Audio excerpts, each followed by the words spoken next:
what I'm finding right now is linear time is starting to feel distorted to me. Good. My memory is shortening, and it's really just a problem for people around me, not so much me. Well, memory is only about focus, so don't worry about it. In other words, have you ever been around a mother with a child that was raising a ruckus and she couldn't hear it at all? Yes. Because she's just learned to tune it out. And so when you are using your mind in another way, you're using your mind in another way. Don't worry about it. Anything that you focus upon and activate, source energy will bring the information about it. So if there's anything in your past experience, once you've activated it, it will come back. Too much is made of memory. Use your brain as a creative mechanism, not as a file cabinet. Okay, well that's good. The other part is that things are starting to seem illusionary to me. Events, things happening, and I'm wondering what's the reality of an event when it happens?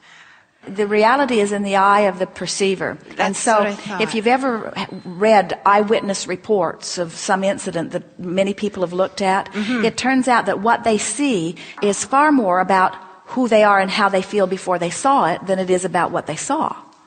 The basis from which you observe something is much bigger than the event that you are observing. And so the reality of any event is really a variable. So there's a lot of realities, correct? And so where is the truth in an event that unfolds? There are as many truths as there are perceivers of the truths, because you are the creators of them. And so that's why it is very delightful to watch you all argue with one another about whose perspective is the accurate one, when in reality every perspective is so accurate that you are creating your own reality around it. Now, there is a difference between the reality that you prefer and the reality that you don't prefer.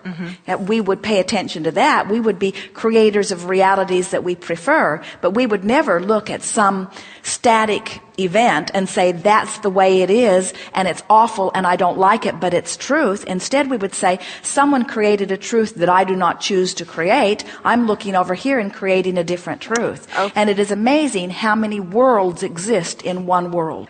It is infinite. This world that you think is such stable reality is so illusionary. Yes. Esther is discovering this as she chats with her father, who died last July.